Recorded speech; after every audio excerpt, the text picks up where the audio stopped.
Gestos Erróneos cuenta con el apoyo de Ediciones del Chapalofú y Librería La Bullanga.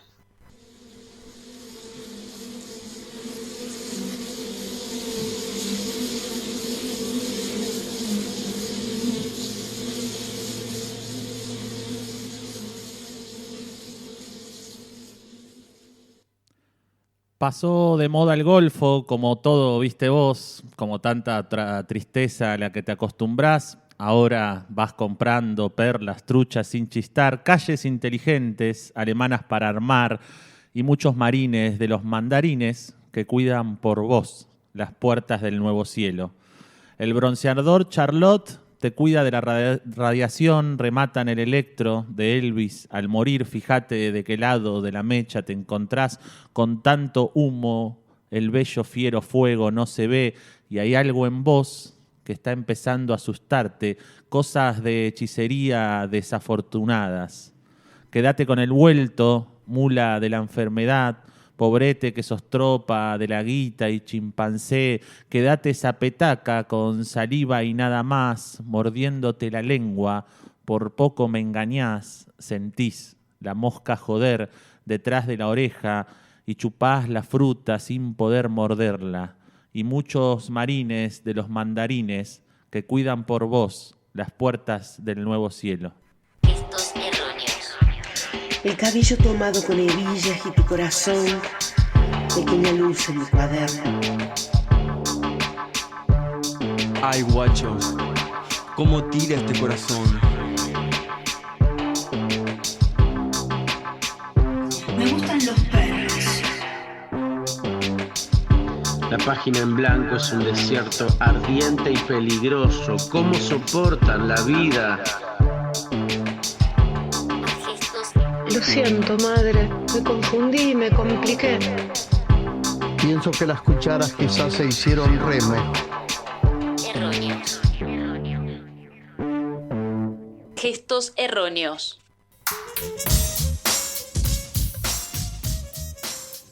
Muy buenas tardes, muy buenos días, muy buenas noches para todos, todas, todes en la ciudad de Tandil y en este maravilloso mundo a punto de explotar. Así, voy tirando máximas. Otro capítulo 115 de Gestos Erróneos, este programa mítico de la radiofonía mundial. Y estamos muy felices de hacer este programa, pero antes voy a demostrar la felicidad de mis compañeros presentándolos. A mi derecha está el señor Gabriel César, que me dice que hable directamente al micrófono, porque claro, lo miro a él y lo voy a saludar. Gabriel César es quien prácticamente dirige y acompaña emocionalmente la estructura de este programa cada miércoles. ¿Cómo estás, Gaby? Acaba de hacer su maravilloso gesto silencioso que siempre es tan lindo, tan lindo. Y frente mío, de espaldas a nuestra querida calle Irigoyen, calle de Los Naranjos de Tandil, quien balbucea junto conmigo. Vamos a hacerlo así, que me gusta, que es un eslogan nuestro.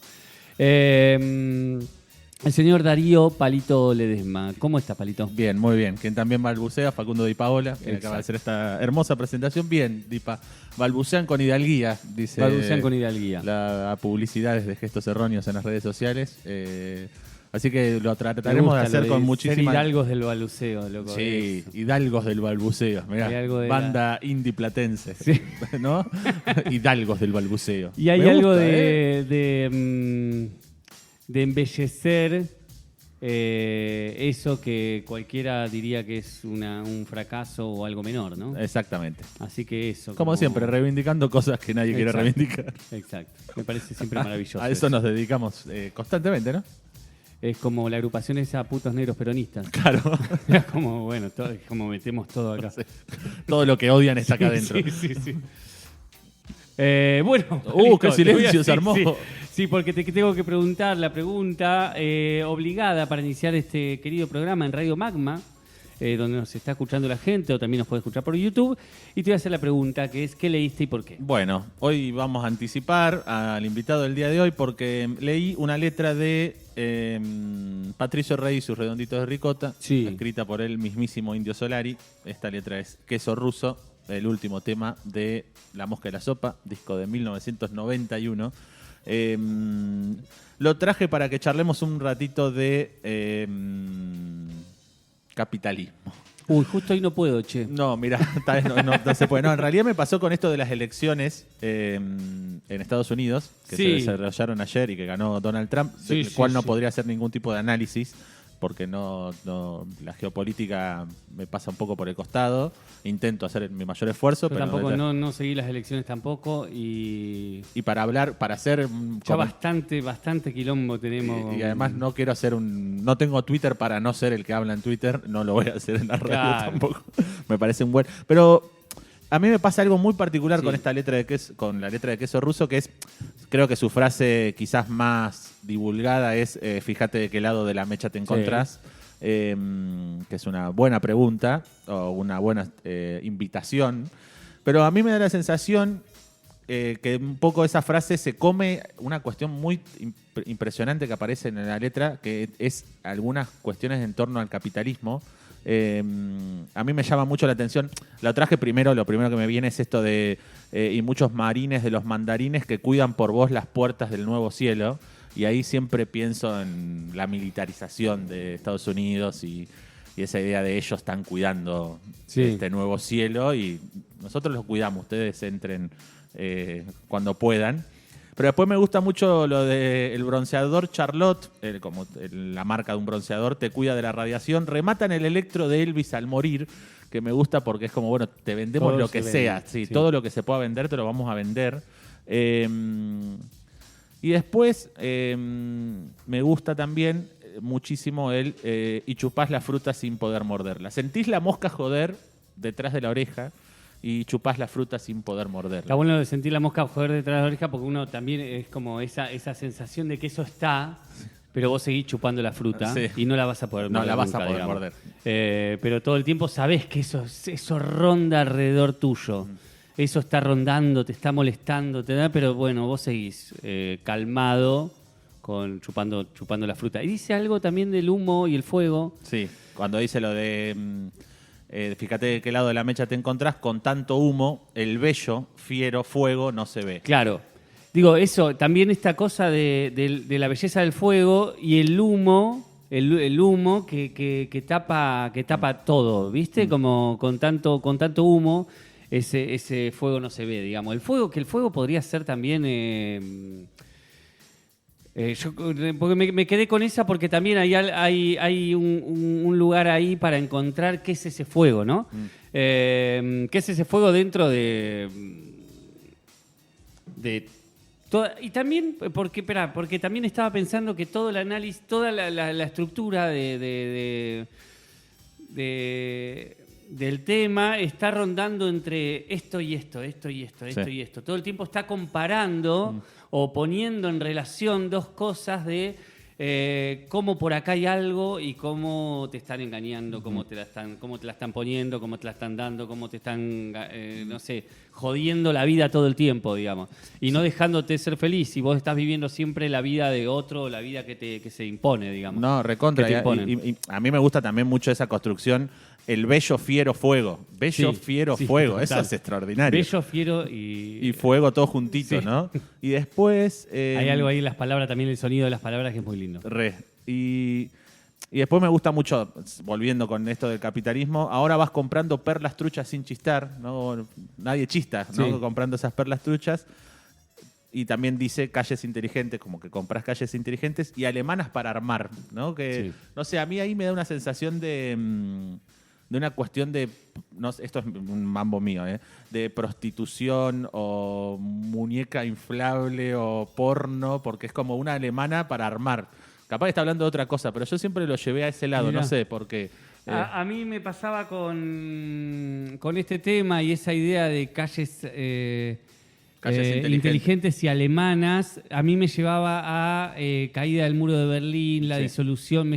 Siempre me llevó a esta idea de la Alemania dividida y esa Alemania capitalista que ahora se introduce en el mundo de otra manera, digamos. ¿Y ahora qué te van a vender? Calles inteligentes, digamos. Los alemanes que te van a dar. Mirá, ahora las lucecitas, esto, lo otro. Y, y el comunismo ya destruido. Y al mismo tiempo, calles inteligentes hoy te hace a cámaras de seguridad, Google Maps, ¿no? Como como parece como hoy también se amplía. Pero también porque yo siempre asocié a las letras de Los Redondos, tal vez por el disco Octubre, porque hay un montón esta letra se llama, este tema se llama Queso Ruso. Hay algo ahí también de la caída del muro de Berlín, la caída del comunismo, los dos grandes relatos del siglo XX y el triunfo de un solo relato. Y ese relato, el supuesto triunfo, ¿no? Claro, tal cual. Y cómo ese relato del capitalismo se expandió incluso en el comunismo para que los mismos pueblos bajo un régimen comunista digan, yo la verdad que me gustaría McDonald's y Coca-Cola, digamos. Hay una expansión del relato que me parece y yo todo el tiempo asociaba, cada vez que escuchaba a Los Redondos en los 90, lo asociaba todo el tiempo con esa situación. Claro, Y a mí me parece, creo que Queso Ruso es algún tipo de bomba o algo así, ahora lo podemos buscar en el corte y lo confirmamos porque vamos a seguir hablando de esto. Y también una última cosa sobre directamente la letra, que es que habla arranca diciendo pasó de moda el golfo, como todo viste vos, como tanta otra tristeza a la que te acostumbrás. Sí, eso es. Está bien, es 91, la guerra del Golfo está ahí, pero él te dice, ya viste que pasó de moda lo del Golfo, ¿no? Casi como si las indignaciones o las noticias pasaran de moda, ¿no? Sí. Incluso después él, con el tiempo, el Indio en los recitales en vivo, lo cambió para empezar a decir, pasó de moda todo, como el Golfo, ¿viste? Vos empezaba como a cambiarlo de esa manera. Y esa de como toda otra tristeza, como tanta otra tristeza a la que te acostumbras, digamos. También hay algo ahí que, es como el Golfo, guerra, quilombo, uy, qué mala guerra, el discurso que circula también. Y después vuelve a meterte hacia adentro y decir como tanta otra tristeza a la que te acostumbras. Te mete también hacia adentro y te lleva a tus propias tristezas. También y a pensar tus propias tristezas. Es como súper interesante como pensar la tristeza del mundo y a su vez pensar las propias en una pequeña frase, digamos. Sí, y después a mí por lo menos me hace preguntar a qué tristeza me estoy acostumbrando constantemente, ¿no? Vamos a llorar. Si miramos de acá los últimos 10 meses, cuántas indignaciones nos aparecieron y estuvimos semanas con eso y ahora capaz que se han esfumado y reemplazadas por nuevas indignaciones, por nuevas tristezas.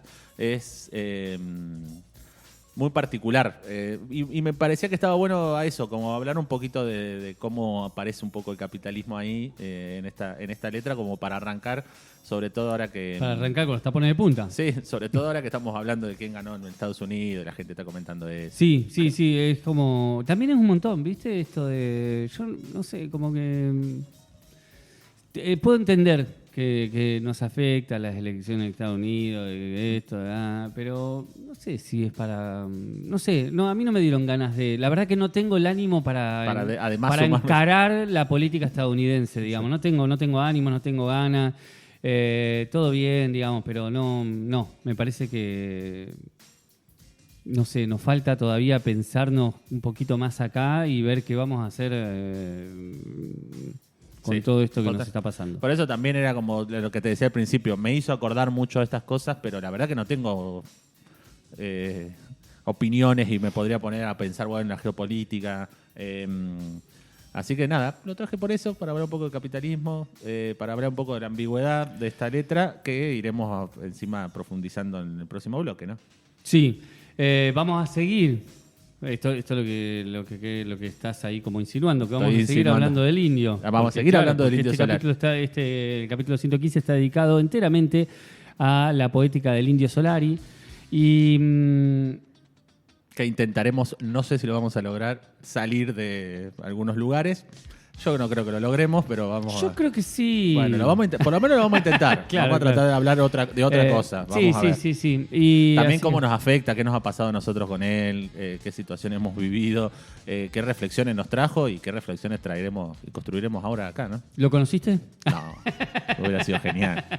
Hola, Indio, ¿qué haces? Yo conocí a Sky en algún Yo lo vi a Sky también. Sí, a Sky, Una vez, Sky lo acá en el saludé, hotel. y a la Negra Poli, charlábamos. Yo la vi a Sky, a la Negra Poli la saludé también. Gauchitos los dos. Sí, piolas. Sí. Yo ya los vi el año pasado, eran viejitos ya. Dos mirá, ancianos. Hace varios años. Bueno, Bueno, ¿cómo se pueden comunicar con este se pueden programa comunicar con maravilloso? nosotros a través de nuestro... Sí, decime.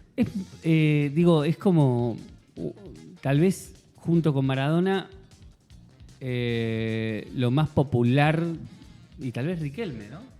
No, pero Maradona y el Indio, digamos, lo más popular que hemos abarcado en estos 115 programas, ¿no? Sí. Y Evita. popular en cuanto a masividad, y Evita. Y Evita. Y Evita, sí, es como un montón, porque es un Sí. montón. Bueno, comuníquense con nosotros para decir lo que quieran a nuestro Instagram, que es Gestos Erróneos. Nos pueden dejar también, ahí pueden encontrar en el link que está en la biografía, un link que los lleva a todos los capítulos que están en Spotify y los buscan directamente en Spotify. También se pueden comunicar con nosotros a través del chat de la transmisión en vivo acá que está pasando en este momento en YouTube. Y si no, nos pueden enviar una carta. Sí, una carta. Sí, Una carta porque en la carta hay un elemento no invadido por el capitalismo ¿Cuál es? y que es esa relación que vos ejercés con tu propio sentir en ese momento, en el presente y en ese momento en que te sentás. Sí, la silla es un elemento del capitalismo, sí, los objetos son parte del capitalismo que te invade, pero ese momento donde vos entendiste qué es lo que tenías que escribir, te encontraste con tu propia escritura, no te lo quita ni lo paga nadie, ni se compra, ni se vende, y estás solo a la altura de lo que vos necesitas. Así que sentate, escribí una carta y nos la mandás a... Irigoyen 882, el programa Radial Gestos Erróneos, acá Radio Magma, el código postal de Tandil es 7000. Que venga esa primera carta del año.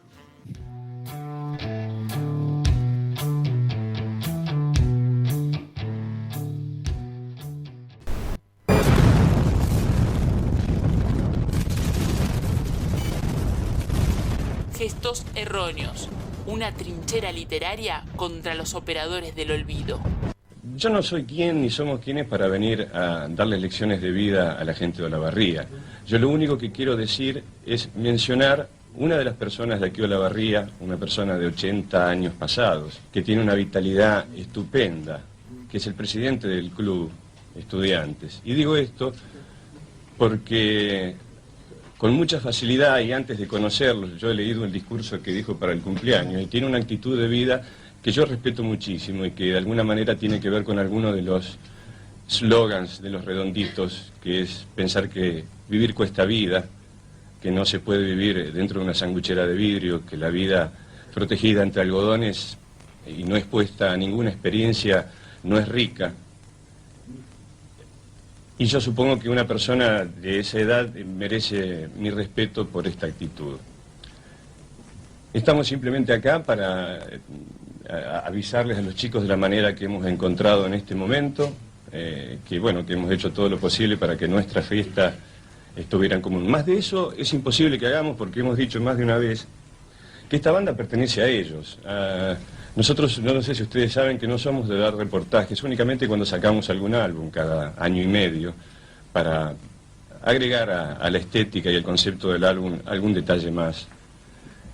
Y no hace mucho me preguntaban por qué no dábamos reportajes y yo les decía que lo que sucedía es que ya teníamos la suficiente edad para, en vez de bajarles línea a los chicos, escucharlos, porque en sus nervios hay mucha más información del futuro que los tipos de nuestra edad pueden tener para aconsejarlos. Esto es de ellos.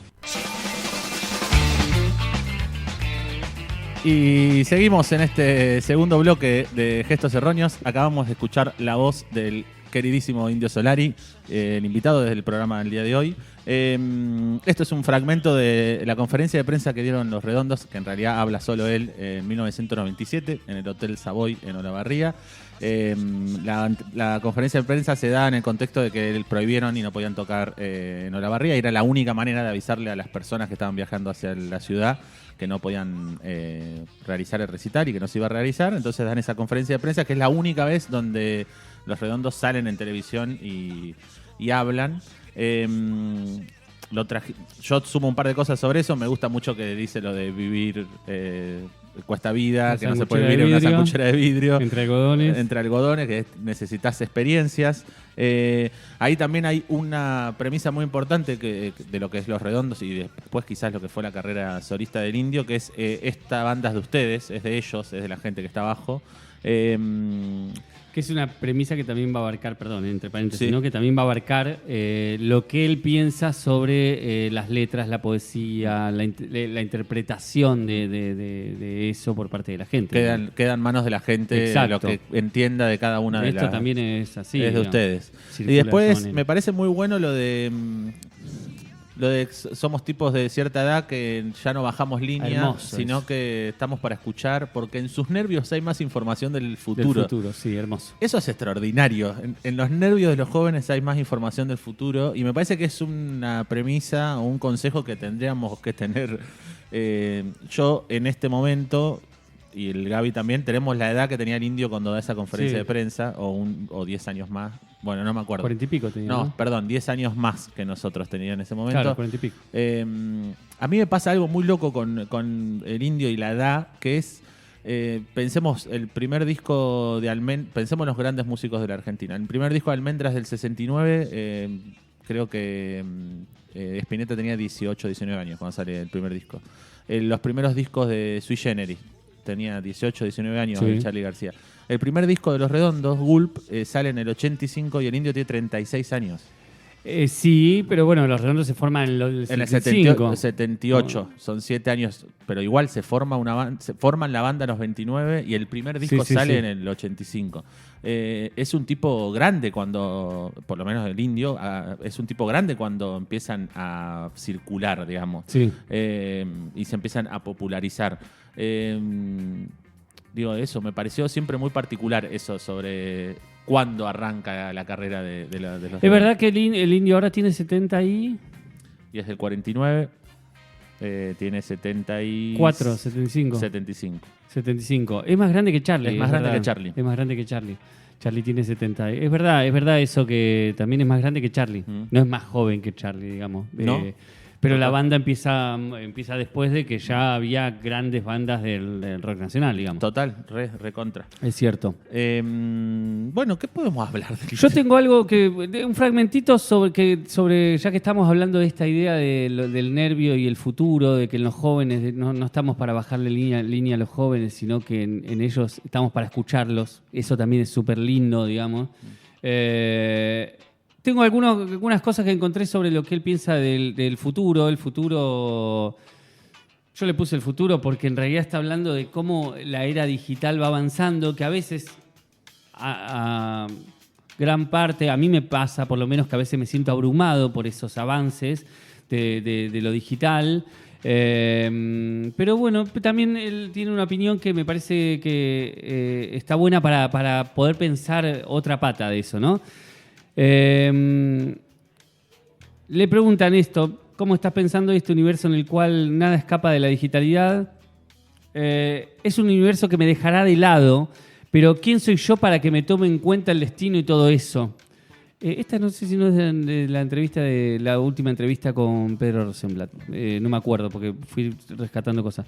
Realmente yo creo que los padres se quejan de que los hijos están todo el tiempo con los jueguitos y yo creo que están aprendiendo un nuevo lenguaje, una manera de comunicarse diferente en esta especie de cosa loca. Y dice, por ejemplo, mi hijo juega los jueguitos con otros dos y yo creo que eso tiene algún significado. No creo que sea una especie de movida... Dios no es porque Dios está hecho a nuestra imagen y semejanza. No, nosotros a imagen y semejanza de Él. Yo soy agnóstico. Agnóstico es aquel que dice que es una gloria que lo excede, que ignora. Yo ignoro Sí, es de gelatina porque me acuerdo que las desgrabaciones es como muy de la conversación. Entonces por eso me cuesta leerla. Yo ignoro si hay Dios o no hay Dios. No tomo partido por nada. Siempre hay una generación que sufre con los cambios, pero yo creo que va a pasar algo bueno. Yo creo que lo digital, la manipulación que se puede hacer del sonido y la imagen es infinitamente superior a la que se podía hacer cuando yo empecé en RCA, ¿no? Y bueno, eso, obviamente que la manipulación del sonido y la imagen. Pero me parece también súper interesante esta idea de, bueno, hay una construcción de un nuevo lenguaje y están aprendiendo ese nuevo lenguaje de alguna manera y no reneguemos con eso. Nosotros quedamos afuera y tal vez renegamos porque quedamos afuera. Recontra. Y además ese futuro o evolución es algo que lo atraviesa. Hoy, recién antes de arrancar, hacíamos esta comparación de ves el primer disco de Los Redondos y el último, y el cambio es descomunal, ¿no? Sí. Y también cómo se empieza a incorporar los samples, las compus y todo en la música, en la composición, que incluso eso, más allá de las cuestiones personales, quizás también es un choque estético en la discusión Sky-Indio, porque empieza a ver como una... De hecho, él dice algo así, Gelatina, también en esa entrevista. Hay una cuestión ahí estética que es muy fuerte, digamos. Él incluso habla de estos collages, hace collage digital, va cortando cachitos, saco el bombo de este tema, saco la guitarra de acá, la empiezo a mezclar y hago con eso música, y me parece muy particular eso del futuro, ¿no? Ver siempre para adelante. Sí. Por eso también esto de los jóvenes, ¿no? Cuando decía lo de los nervios. Total. Yo busqué un poco en las memorias del Indio, recuerdos que mienten un poco, en las conversaciones con Marcelo Figueiras, busqué a ver qué hablaba de sus lecturas. Y él decía que leía cualquier cosa, enciclopedias, hasta las cosas que traía su hermano de la UES. La UES es la Unión de Estudiantes Secundarios, que era una organización política creada por el ministro de Educación de Perón, Armando Méndez, en 1953. Así que el hermano era parte de esa UES y él leía las cosas que traía su hermano. También dice, mi viejo era lector, pero su biblioteca se limitaba a política e historia. El primer libro que recuerdo haber leído y del que no debo haber pescado una mierda a los 10 años fue El crimen de la guerra, de Juan Bautista Alberdi, ¿no? Hasta ahora que todos hablan de Alberdi. Pero bueno, obviamente algo pesqué, de otro modo ni me lo acordaría siquiera. Y después dice, así fui entendiendo que el mundo no se acababa en mi calle. Leyendo descubrías que estaban los sirios y el Estado y los persas y Estambul y la China y Marco Polo y todas esas aventuras de Julio Verne. Si un escritor me gustaba, buscaba otro de sus libros. Con los años, en las discusiones de los asados familiares, empecé a tener razón yo, mágicamente. Al abrevar en la biblioteca y los placares de mi viejo, me desentendí del estímulo convencional del colegio. Uno se da cuenta que había otro mambo, que no tenía nada que ver con los libros que te hacían leer de chico, Hansel y Gretel y esa clase de cosas. Tuve la suerte de que en la época existiesen revistas como Frontera y Hora Cero. Ahí dibujaban Hugo Pratt y Juan José Salinas. El formato de historieta me empezó a interesar, me acuerdo de Bull Rocket, por ejemplo. Yo ya dibujaba con cuadritos desplegando historias. Cuando llegué a la primaria me daba maña para copiar a San Martín de un libro y con eso iba zafando. Cuando se acabó la época de los frisos en la secundaria se me vino la noche, dice el Indio. Me gusta esto, como cualquier niño, la sensación de que puedo leer algo y que es algo mucho más grande que el mundo en el que vivo. También de que el contraste entre lo que le daban en la escuela y lo que encontraba en su casa era muy fuerte y eso le empezó a interesar más lo que pasaba en su casa. Y después lo de las historietas, ¿no? Que después es algo que atraviesa, vos ves algunos de sus dibujos o anotaciones de esa época y aparece mucho la historieta, ¿no? Sí. Y cómo eso después aparece en su obra, ¿no? Sí. Sobre todo, bueno, los diálogos de historieta y todo, pero también las onomatopeyas, ¿no? Gulp es una onomatopeya, Bam Bam está liquidado, Niafifru Fifalifru es una onomatopeya, le hizo crack, crack el hueso al final, ¿no? Empieza a aparecer como un recurso la onomatopeya para la escritura y para la música, ¿no? Entonces me pareció muy zarpado eso, que la historieta después lo siga acompañando en su creación artística. Está buenísimo, aparte es como un mundo sonoro súper rico, sí. Que aparece en la poética, en la letra, en la lírica, digamos. Yo tengo acá un fragmentito que me parece que lo extraje porque es interesante, digo, también para entrar en esta idea de la vida cotidiana, ¿no? Esto de cómo era su infancia y cómo él habla de su vida cotidiana hoy, pero a su vez como en ese relato también aparece algo del mundo del trabajo que me parece interesante. Digo, se deja deslizar, él no profundiza en eso, pero se deja deslizar. Dice, mi vida tiene una cotidianidad bastante regular. Me levanto muy temprano, tipo 5 de la mañana, leo alguna cosita que quedó por ahí dando vueltas, después hago los desayunos para mi familia que se van al colegio y todo eso. Y yo me quedo pelotudeando. Después me vengo a eso de las 8 a jugar, lo que otros llaman trabajar. Gracias a Dios, y ahí es donde desliza eso. Gracias a Dios tengo la posibilidad de venir a hacer lo que quiero. Puedo grabar, pintar, escribir, hacer música. Tengo la suerte de poder hacer lo que quiero en cada momento. Cuando uno tiene compromisos con una compañía, la compañía te dictamina los tiempos. En el caso mío, me levanto y ¿qué tengo ganas de hacer? Si tengo ganas de dibujar, dibujo. Si tengo ganas de tocar la guitarra, toco la guitarra. Pero siempre dedicado a eso. Primero que me parece que esta idea de cotidianeidad, de bueno, esto.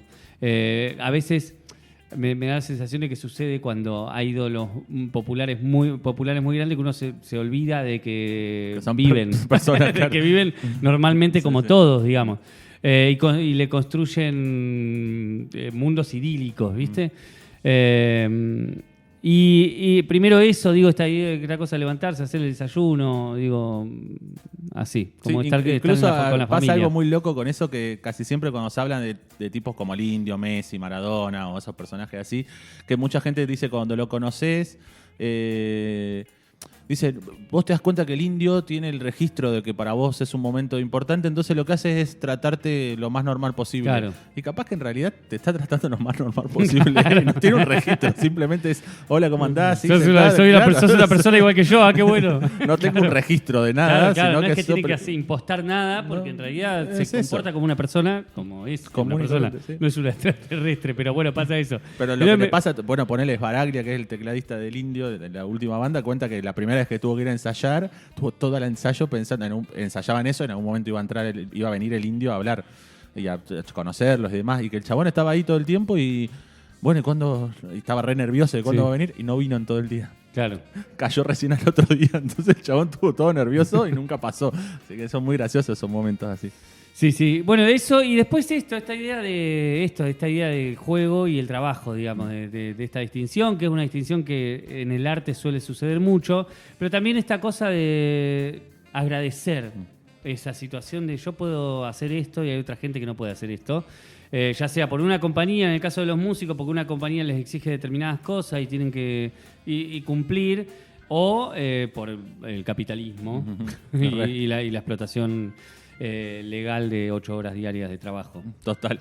Le pregunta Marcelo Figueiras en sus memorias, siempre disparaste para el lado de la poesía. Yo te imaginaba más bien con sueños de convertirte en escritor de ciencia ficción, porque también es algo que aparece mucho, incluso él en un momento se va para el lado del cine y hay algunas grabaciones de películas en las que participó y eran todas de ciencia ficción, naves espaciales, una cosa muy rara. Una cruza entre Roberto Art y Philip Dick, le dice Marcelo Figueiras. Y él dice, me llevaba mejor con la poesía porque era Aragán. Me gusta eso. La poesía te da un oficio impresionante porque te obliga a resolver una emoción, a plasmarla como se debe. Es muy poco espacio. Un cuento también es medio Aragán, pero si la idea está buena, si el enigma está bien presentado, va a ocurrir lo mismo que con la poesía que me gusta. Alguien se va a caer presa de esa telaraña e imaginar algo que incluso puede ser superior a lo que vos planteaste en pocas líneas. Pero para meterse en una novela hay que tener una personalidad que yo no tengo. El que escribe poesía es uno mismo, sin muchos disfraces. El que escribe un cuento también es uno mismo ante su imaginación controlada. El que escribe una novela tiende a perderse dentro de ese universo nuevo que se va desplegando, descontrolando ante sus ojos. Yo no sé cómo hacía Dostoyevsky, por ejemplo, que escribía novelas de 1000 páginas para acordarse del nombre del caballero que aparecía mencionado una vez sola en una línea del capítulo 23 cuando andaba persiguiendo a una princesa. Esto me parece genial cómo va distinguiendo los diferentes géneros, pero cómo habla de generar una telaraña, ¿no? Que el cuento y la poesía generen una telaraña donde alguien puede caer, ser presa de esa telaraña e imaginar incluso algo que puede ser superior a lo que vos planteaste en pocas líneas, ¿no? Ya ahí hay una postura con respecto a su escritura, que es lo que por ahí estuvimos charlando hace un ratito, de tiro esto y ustedes háganse cargo y fíjense para dónde van, y por eso pasa esto de la cantidad de interpretaciones que podemos tener de sus diferentes letras, como pasa con cualquier poeta, ¿no? Sí. Acá también tengo un fragmentito sobre la poesía. Dice, con las letras para saber de qué carajo uno habla, están los demás. Creo que la poesía tiene que estar más referida al enigma y la sugestión que a la descripción y a la exposición. Ahí el enigma, la telaraña, la sugestión, digo, están ahí emparentados. En realidad uno tiene que hacer lo posible para escribir de tal manera de mantener el entusiasmo de una visión, de una emoción referida a los pocos temas significativos que hay en la vida, el dolor, antes que nada la vida, la muerte, y después vienen salud, dinero y amor, pero no es tanto lo que uno va a decir de profundo, porque ha habido grandes pensadores que se dedicaron toda la vida a esto, sino si uno le da una vuelta de tuerca como para mantener el enigma, la sugestión, para que a otros se les despierte lo mismo, digamos, que también es... Mauricio Cartún habla de mantener la expectación en el teatro, claro. ¿no? Digo, de que vos tenés que mantener todo el tiempo al espectador en función de espectador. Digamos, claro. como en la música tenés que mantenerlo en función de la escucha poética o de la escucha musical y poética, y en el caso de la poesía, de mantener al lector atrapado en algo que vos decís hay acá y que te dispare y que te abra un mundo nuevo, digamos, mantener esa sugestión y ese enigma constantemente. Me parece como... eso, el punto de donde hay que tirar, digamos. Sí, re. Ahora vamos a escuchar un fragmento de la entrevista que el Indio dio en Caja Negra, que habla un poco del contexto, pero también habla un poco de esto de su poesía, de su escritura. Yo creo sí, que la música hay que usarla para eso. Yo he tenido bandas de combate, no he tenido bandas de entretenimiento. No me parece bueno tener entretenida a la gente mientras le están metiendo la mano en el bolsillo. Prefiero estar haciendo algo, diciendo cosas que he dicho en su momento. Y ahora también sigo haciendo todas estas canciones que estoy haciendo últimas, tienen que ver con todo esto que ahora está pasando. Son las finanzas, amigos, digo, las letras. ¿Y qué es lo que está pasando? ¿Qué está pasando? Que la gente está cansada de la rosca y que de pronto eligen cualquier cosa que parezca novedosa. Lo que pasa es que tiene muy mala memoria la gente, ¿no? Esto no es nuevo. Pensar que este gobierno neoliberal es nuevo es lo mismo que nos pasó. Yo lo he vivido 3 veces antes. Y creo que es una especie de... No sé si eso puede durar mucho, porque la gente todavía está con la inercia de que va la casta y toda esa pavada que hubo alrededor de la descripción del ingreso de esta gente que desembarca para afanarse todo, es así, ¿no? Son mucho más rápidos y arriesgados que nuestros diputados, nuestros senadores, que de alguna manera aplican lo mismo que la justicia, los caprichos de los muertos, porque en realidad son las leyes y todo, las leyes de movida prohíben todo, no hacen otra cosa, prohibir. Y bueno, ¿a qué se puede prohibir ya que no esté prohibido? Nada. Entonces creo que en algún momento vendrá alguna vez, pero ya no sé cómo reconocerlos a los buenos, no sé cuáles son los buenos. Entonces, bueno, qué sé yo. Pues, es un momento de confusión, digamos. Es una ambigüedad que a mi entender la lírica y a mi entender la música es la ambigüedad es la retórica de la seducción, o sea que no hay manera de no usarlo en cualquier manifestación, porque lo primero que tenés que hacer es causarle una buena impresión al otro, lo que vos llamás romper el hielo, y a partir de ahí empezar a hablar de igual a igual, o aceptando. La gente discute para ganar. Y eso es una especie de pavada que los jovencitos ponele, que está bien, porque necesitan encontrar un lugar, pero en los adultos, es decir, yo discuto para que alguien diga, por favor, que me digas algo que me llegue de tal manera que yo abandone lo que creo, porque hay una puta novedad que me lleva a creer otra cosa. Entonces expongo lo mejor que puedo, si te quiero tirar abajo toda tu teoría, pero no por vos, por mí. Quiero ver si vos soportás, si tu idea soporta todo eso. Bueno, bienvenido sea, ahí gané yo, no vos ni el medio. Pero la gente discute para ganarle al otro. Bueno, el mismísimo Indio Solari habló ahí de la ambigüedad, es la retórica de la seducción. que es un poco esto que íbamos charlando. Y después, bueno, lo de la rosca, le metí un ratito lo de la rosca. Y cerca del final esto de la discusión, que me parece muy interesante, ¿no?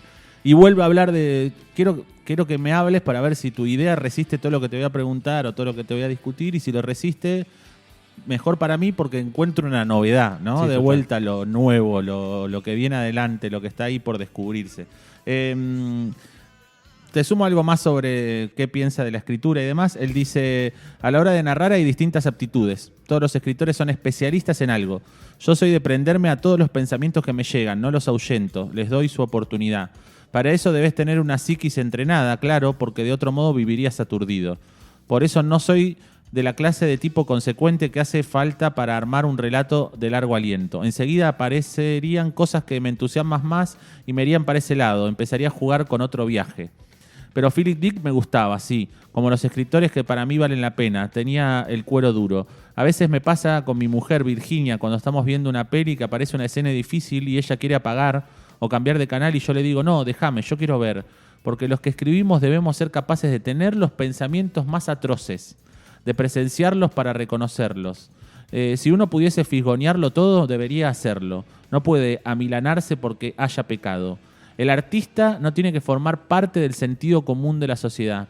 Debe cruzar la frontera para traer de regreso una novedad al superorganismo. El artista es la piel sensible de la sociedad, el sitio donde se verifican los cambios por primera vez. Tremendo, ese final, lo de que el artista es la piel donde se... creo que también ahí es cuando empieza a pasar esto que dice, no, pero tal lo dijo, no, tal artista ya lo había dicho. O quizás sea eso, que es el lugar donde, la piel sensible de la sociedad, el lugar donde se refleja primero los cambios, las situaciones. Sí, total. Eso es impresionante. La forma de explicar algo que después decís, sí, es verdad, lo veo, está ahí. Nada, este indio. ¿Qué más este chavo?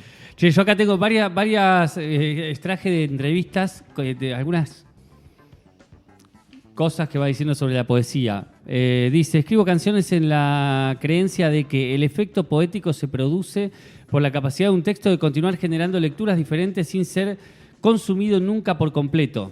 O sea, esta idea que un texto no se debe consumir por completo, sino que siempre debe generar nuevas lecturas cada vez que lo agarramos, que nos ha pasado con muchos poetas, por suerte. La poesía no debe invitar solo a escuchar, debe invitar fundamentalmente a imaginar.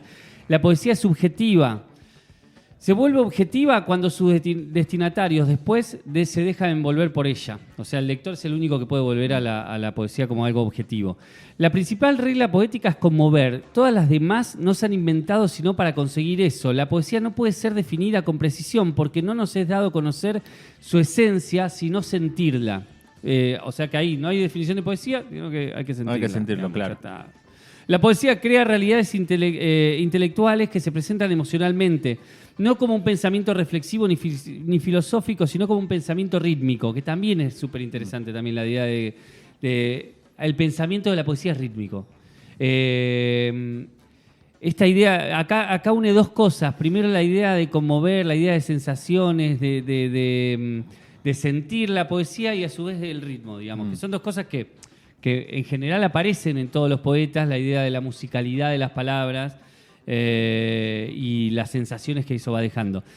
En mi caso me interesan las partes del cerebro que se ponen a trabajar bajo condiciones de antigüedad. Por eso he elegido escribir en libertad con cambios deliberados e irreverentes de sintaxis.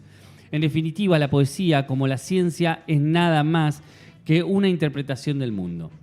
Claro. Después tengo un montón más. No, pero además qué habilidad, él lo dice en una entrevista, esta cuestión de que sus letras no se entienden. Bueno, esto que después él dice, Sí. bueno, háganse cargo y es para que ustedes imaginen. Pero después como todo el mundo dice esto, parecen que es para gente que entiende un montón de poesía. Pero después cuando él lo dice, cuando yo tengo que ser preciso y decir algo directamente, lo digo. Digamos, violencia es mentir, es directo, no es... Sí. No está ni escondido, ni es críptico, ni es ambiguo, es directo. Violencia es mentir. Vivir solo cuesta vida. Así, directo. Y eso me parece que es una cuestión tremenda. Así es como pasa. Grandes graffiti de- Sí, eso, iba a decir eso. Como de repente lo ves en la calle. Sí, ¿no? sí, de Si repente, yo claro, es como... dije las dos frases y lo primero que nos viene a la cabeza es la pared escrita Sí, con esa total. frase, ¿no? Una habilidad descomunal. Por eso también tiene esa pregnancia popular, ¿no? Porque explica cosas muy cotidianas, muy sintéticamente, ¿no? ¿Cuántas veces en nuestra vida cotidiana recurrimos a una frase del indio para explicar algo que nos está para pasando, sintetizar ¿no? algo, sí. Incluso el Gaby hoy decía esto de ante cualquier problema vas y encontrás una frase, como nos pasa con los Simpsons, ¿no? O con Capusotto, ¿no? Que hay algo que explica. Con el indio te pasa también, vas a buscar y encontrás, está ahí. Total. Una cosa muy particular. Acá sobre eso, el chabón dice, la gente que escribe la lírica de las canciones como los poetas se va enterando de qué se trata cuando lo van escribiendo. No está para ser entendido lo que yo digo, sino para imaginar. Yo tengo que dar un puzzle, un mandala, un oráculo. Probablemente yo podría intentar explicarte, porque yo tengo para mí las respuestas. Pero no las quiero hacer públicas porque acotan la posibilidad de que la gente imagine. Lo que me interesa es detonar la imaginación de la gente, porque el territorio que están explorando es el de ellos. Esto también es súper interesante. El territorio del lector es el territorio del lector. Digo, también. Claro, es como, ¿yo por qué tengo que meterme en el territorio del lector? Si esa persona está viviendo determinado proceso X en su vida, y este poema, este texto, esta novela, este cuento lo lleva a su territorio y ayuda a desandar ese territorio, o no ayuda, digamos, o lo hunde más en ese... lo que él quiera hacer, lo que la persona quiera hacer con eso, ahí es donde se juega todo. Por eso también está bueno esto de... Se objetiviza cuando se lo agarra, digamos. La poesía es subjetiva, pero quien la objetiviza, quien le pone un objeto... es el lector que decide hacer con eso lo que quiere. Y para mí hay algo muy interesante. Y después dice, dudo que la poesía sea más profunda cuando uno la explica. Cuando uno emana conceptos, nunca termina de explicarlos definitivamente, porque aquel que piensa de manera diferente se encarga de desvirtuarlo, corriendo una coma o poniendo algo en negritas, como en el caso de la prensa. La canción, en su misterio, dice muchas más cosas que lo que uno arruina cuando empieza a explicarlo. También ha habido tantas interpretaciones de mala leche que en algún momento de su vida a uno le gustaría aclarar un par de cositas, ¿no? Que también es interesante, pero también me interesa esto de cómo, cambiando una coma o resaltando en negrita, la prensa puede hacer que determinada frase quede resaltada y se diga otra cosa. Y la gente lee esa frase en negrita, el indio dijo esto, o X dijo esto, y ya se arma ahí todo un mundo alrededor de eso. Y ahí hay un papel, digamos, bueno, después él habla un montón de la prensa también, pero hay un papel de cómo podemos construir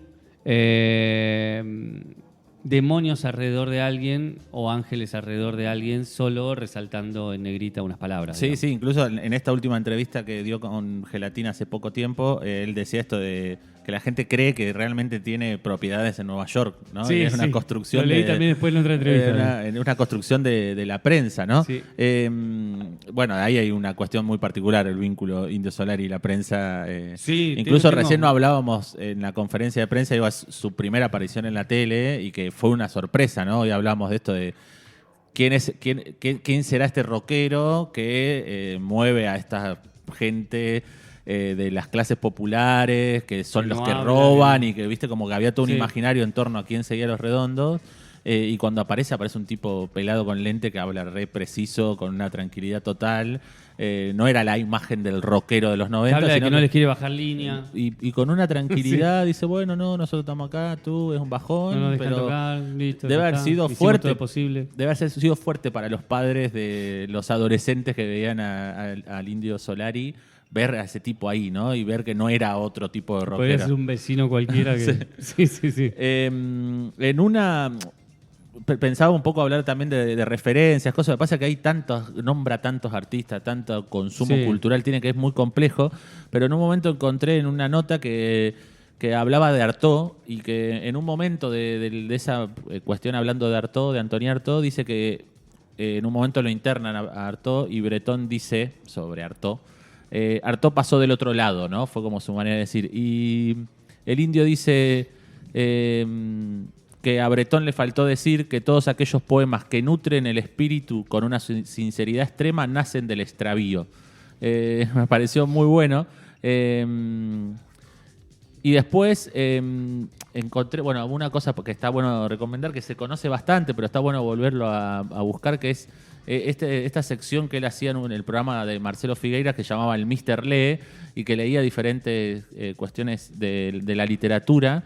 Están en YouTube, son como 64 videos por ahí y nombra gente, o sea, lee cosas de Art, de Orwell, de Kafka, de Poe, lee un cachito de una novela de Abelardo Castillo, lee un cachito del Corazón de las Tinieblas de Joseph Conrad, lee un fragmento de un libro que se llama Diario de un genio, de Dalí, que encima dice, voy a leer un fragmento de este libro que se llama El Diario de un genio, título que claramente pondría Dalí un libro, dice el chabón, porque diciendo, viste que era como muy egocéntrico. Muy egocéntrico, sí. Y el fragmento que lee es un texto que se llama El arte de tirarse pedos.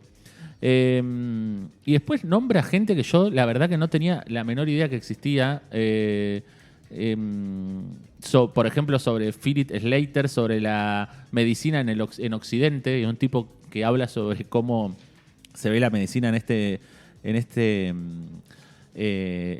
esta parte del mundo. O, por ejemplo, Jorge Gaitán Durán, que lee un texto, un ensayo sobre los contratos sociales, esto de que cuando nacemos tenemos un contrato social y que aceptamos y que no de eso. Y, por ejemplo, Jorge Gaitán Durán es un tipo que fue poeta y ensayista de Colombia, que tenía una revista como la revista Sur, pero en Colombia, que se llamaba Mito. En la misma época de Revista Sur. Entonces, ¿cómo llegó a esas cosas? ¿Viste? Me pregunto, búsquenlo porque es extraordinario. Y después en El cohete a la luna hay varias notas y él recomienda algunas películas, habla de Kurosawa, de Tarkovsky, recomienda unos western que él veía de chiquito. Así que está bueno para buscarlo. Por ejemplo, no sé, recomiendo una película que se llama Pirata Hidalgo, que es del 52. Y así. Recomiendo una película, lo último que digo, que se llama Macumaina, algo así, que es en una novela de Mario Andrade, que es una de las grandes novelas de Brasil, que es muy particular porque es un personaje de los pueblos originarios que viven en el Amazonas y que le roban algo y que se lo llevan a la ciudad. Entonces es él yendo con sus hermanos a la ciudad a encontrar eso que le robaron. Entonces dicen que es como a la inversa del conquistador que llega al Amazonas solo, es el hombre desde el Amazonas que llega a la ciudad y cómo habita eso. Y recomienda esa película, ¿no? Sí. Recordemos que el indio en un momento vivió en Brasil, entonces tiene un vínculo muy particular con el portugués, con Brasil y demás. Así que nada, si quieren buscar todo eso como para ver influencias, cosas que recomienda, me parece buenísimo. Últimos detalles. Tenía varias cosas sobre política, pero me pareció muy interesante que siempre leo Wikipedia para ver qué dice Wikipedia sobre las cosas. Siempre está bien leer Wikipedia. Sí. Entonces en algún momento miro Wikipedia y Wikipedia decía sobre política, decía... se lo puede asociar con el pensamiento de izquierda, pero en realidad también se lo puede asociar con el kirchnerismo. ¿Viste? Como que había, como no sabían tampoco cómo definirlo, pero es interesante porque yo también encontré un montón de cosas y en realidad, claro, y él también en algún momento dice políticamente siempre está de un lado, digamos. Sí, pero digo, es eso, hay como una definición ahí que es ambigüedad, que la tenemos muchos, digamos, porque podés estar, eso, hay esta idea de yo banco acciones concretas, digamos, de esta acción es positiva, vamos con esta, ¿viste? La quiere mucho a Evita, dijo que sus mejores épocas fueron con el kirchnerismo, cuando vivió más cómodo, digamos. Y después, por lo menos en las memorias, es muy claro también el contraste entre él y el Sky y la Negra Poli, ¿no? Sky viene de una familia muy adinerada, entonces dice que a veces había como choques, no porque Sky sea de derecha, pero sí diferentes posturas con respecto a diferentes temas, ¿no? Sí. Y después en esto de la escritura también encontré algo que me parecía súper interesante, que es que le preguntan sobre rara vez usar la primera persona, siempre hablas en tercera persona en tus temas, ¿no? O en tu poética o en tu mirada poética. Y dice, no, dice él. La primera persona la uso bastante. Esto es interesante para cuando vuelvan a escuchar Los Redondos y el Indio. Fíjense, porque yo tampoco me había dado cuenta de cómo aparece la primera persona en momentos, se va deslizando. Casualmente Marcelo me dice eso, que yo me meto en la bañera con los tipos. Porque siempre hay una estrofa donde cambio, por ejemplo, ¿qué pasa en tu nube? ¿Qué pasa en mi nube? Claro. Dice la última estrofa. Por ahí no se nota muchas veces. Yo uso la primera persona, por ejemplo, cuando la canción Bueno, tararé una canción y dice, me pone tieso, ya me bajo acá y te esnifo la cabeza y me esninfan la cabeza. Claro. Y ahí se incluye de vuelta él también en esa situación. Me meto bastante. No lo cuento desde un observatorio. En realidad me meto bastante en las letras, a veces más de lo que quisiera. Pero para que se sepa desde dónde lo estoy contando. Cuando cuento de los marginales, no me quiero poner un tipo que es casi de la CNN que comenta empilchado de Gap o de Banana Republic. Comenta la porquería que tiene al lado. Estoy ahí yo también, por algo lo cuento. Lo cuento porque creo que lo sé. Sé lo que les pasa a los chicos de la Garganta Poderosa, sé lo que les pasa, porque se llevan muy bien conmigo la gente humilde. Claro. Pero me pareció también interesante porque yo también, viste, para mí es como que hay mucho de la tercera persona. Pero Sí. es verdad que cuando Hay esos digo momentos. estos ejemplos, digo, ahí aparece un montón Bueno, esto. para mí un ejemplo más es en Un ángel para tu soledad, que es quizás uno de los temas donde más directamente le habla a sus seguidores. Dice, por mis penas bailás y por tu soledad, te dice al final, ¿no? Sí. O sea, estás acá para bailar por mis penas y por tu soledad. Total. Bueno, podríamos hablar, y que va a tener que haber otro capítulo de esto, porque Sí. podemos estar hablando horas y horas del Indio Nos Solari. quedó un montón afuera. Pero bueno, nos tenemos que ir yendo. Vamos a escuchar ahora un fragmento donde el Indio reversiona un poema de Li Po, que es un poeta japonés que vivió entre el 701 y el 762. Él hace una versión libre para dedicársela a Madres de Plaza de Mayo. Todavía no han regresado y nosotras tenemos que cuidar unos pañuelos blancos como nuestros cabellos para los amargos días venideros. Sin ustedes a nuestro lado, esos días serán muy tristes. Por eso juntamos nuestras fuerzas de mujer y cantamos tan fuerte que quizás lo oigan, llegando el estruendo a través del aire.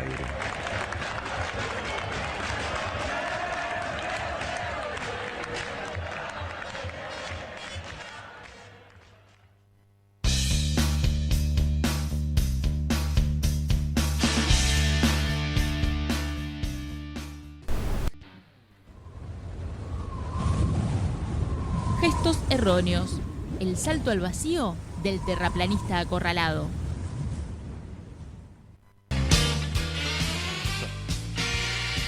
Y llegamos al último bloque de Gestos Erróneos, un programa dedicado a la voz poética del Indio Solari. Lo hemos esquivado durante 5 temporadas para no ir a ese lugar primero, y acá lo estamos haciendo. Y le vamos a dedicar este bloque a mandar saludos, a expresar nuestra alegría por hacer este programa. ¿Querés arrancar vos con tus saludos? Vamos con los saludos normales ¿Y primero. sí? Claro, ¿Por qué? ¿Qué saludos querés arrancar? No, estoy muy mal, chicos. Ay, bueno. Bien, le voy a mandar un saludo a Flor, mi amiga escritora y poeta y escritora de Quilmes, que me acaba de mandar la foto de Nehuen. ¿Qué? ¿No era esto? No, claro. Y Néstor, ¿cuándo vas a saludar a Dije, Néstor? sí, iba a ser eso. No, boludo. No, me están confundiendo, chicos. No, yo estoy confundiendo. No, Sí, me siempre estás es así. confundiendo. La estructura del programa siempre es igual. Me hiciste un... No, yo no hice nada. Boludo. Enviamos un saludo a Ediciones del Chapalopú en el año de su aniversario número 28. Esta editorial tandilense se encuentra debidamente registrada desde 1996 en la Cámara Argentina del Libro. La novedad de esta semana tiene que ver con un ofertón realmente inigualable con la consigna "no está bueno comerte las comas". En este sentido, nos dicen esto, que por la módica suma de 20.000 pesos en Ediciones del Chapalopú te revisan tu trabajo de hasta 100 páginas, como para que no te falten ni sobren comas y logres así una puntuación adecuada y ágil. En el caso de que se requiera una revisión más precisa que incluya también sintaxis, por ejemplo, te pasaremos el presupuesto respectivo. Ahí está. Y se comunican con Néstor a nestordipaola@gmail.com. Le mandamos un gran saludo a Néstor, le mandamos un gran saludo a... Dejen de confundirlo. No, sí. A Tati y a Dani, que llevan adelante la librería La Bullanga, una librería compañera, una librería de editoriales independientes con un catálogo maravilloso, que además cuentan con vinilos, discos. Pueden conocer todo lo que tienen ahí en su local en Colón 1479, pegadito a la Biblioteca Salceda, con quienes además desarrollan diferentes talleres, actividades. Si quieren saber cualquiera de estas cosas que hacen, los pueden seguir en sus redes sociales como labullanga.librería. Además sigan ahí porque la semana que viene se viene la Minga, la Feria de Editoriales Independientes, así que va a haber muchas actividades. Para descuentos también. Y va a haber descuentos ahí durante la Minga, 40% de descuento con la Momento cuenta. para comprar libros. Sí, un buen momento para comprar Regalos de Navidad, todo eso, libros. Aprovechen ahí. Pero además nosotros tenemos una palabra clave que va a servir esta semana y la semana que viene vamos a decir otra que les va a servir en la Minga, que ustedes van, la dicen y reciben un 10% de descuento. Y la palabra clave de esta semana es... Solari. Solari. Vas, decís, vine Solari a comprar un libro y le haces un guiño y te hacen un 10% de descuento en tu compra. Sí, así no entramos también en una zona... enigmática. Humor del indio. Y enigmática, así como de misterio. Y bueno, ahora vamos con los saludos. Dale, arranca. Ahora sí, le vamos a mandar un saludo a Florencia y a Nehuen, que está recién nacido. No tenemos cámaras porque si no le mostraría la foto de la belleza de Nehuen, hijo de mi amiga Florencia y el amigo Gus. Así que les mandamos un beso enorme. Y hermano de Tupac. Mirá qué buen nombre, Tupac. Sí, Tupac y Nehuen, maravilloso. Maravilloso. Un dúo. Los quiero en mi banda futura. Así que le mandamos un beso enorme, que dice que los vuelva a escuchar porque, claro, está de licencia por el nacimiento de Nehuen. Así que le mandamos un beso enorme a Florencia desde Quilmes. José, desde el oeste del conurbano bonaerense, nos dice: gran programa de justicia poética. El indio, ¿es primero poeta o cantante? Buena pregunta. Que venga el mundo entero a tratar de entender nuestra cultura, la cabeza y el corazón de la juventud que creció escuchando Los Redondos. Abrazos enormes desde el oeste. Le mandamos un gran abrazo a José, que es oyente, ha participado de este programa leyendo, incluso nos ha mandado sus libros, así que le mandamos un gran abrazo. Yo estuve pensando mucho a partir del indio, está bueno lo que trae ahí José, en esta cosa de cómo la poesía, cómo el rock nos ayudó o popularizó de alguna manera la palabra poética, digamos. La música en general, ¿no? Pero el rock en particular generó como toda una cultura de la poesía bastante muy grande, me parece. Y yo creo que lo agradezco. Si no fuera por el rock en castellano... yo escuchaba las letras, me encantaba. No escuchaba música en inglés. Tuve muchos años de mi vida sin escuchar música en inglés porque quería escuchar las letras y me interesaba. ¿Qué dice? Sí, me interesaba la letra y es algo muy interesante. Para mí fue mi primer acercamiento formal a la poesía. A mí también me pasa lo mismo, exactamente lo mismo. Bueno, ¿alguien más? Yo no sé. Mandamos un beso a Maricel también, que nos mandó también un saludo temprano cuando mandamos la difusión. También otra amiga allá de la ciudad de Buenos Aires, gran amiga, también gran escritora, gran poeta. Un día tendríamos que abordar la poesía de Maricel, que está por sacar un nuevo libro. Y a Lucía, que también nos estaba escuchando, que llegó un poquito tarde y nos dice que llegó un poquito tarde, pero se enganchó y que después va a escuchar la primera parte en YouTube. Genial. Y le mandamos saludos a las 47 visualizaciones que hubo en el programa que no dejaron ningún comentario en el chat de YouTube. Bien, me gusta que Gaby se ponga ahí... Incisivo. Sí, incisivo con eso. 47 personas que no hicieron ni un solo comentario. No, ni una carita. ¿Te parece? Ni nada. ¿Tiene likes el video?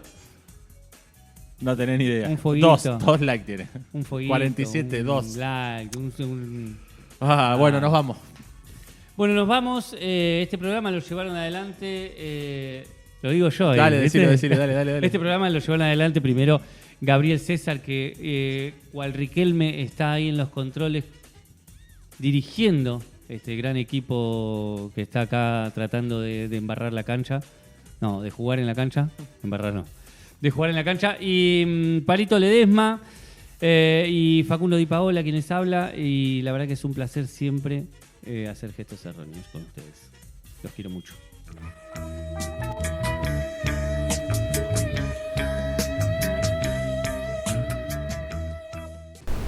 Gestos Erróneos cuenta con el apoyo de Ediciones del Chapalofú y Librería La Bullanga.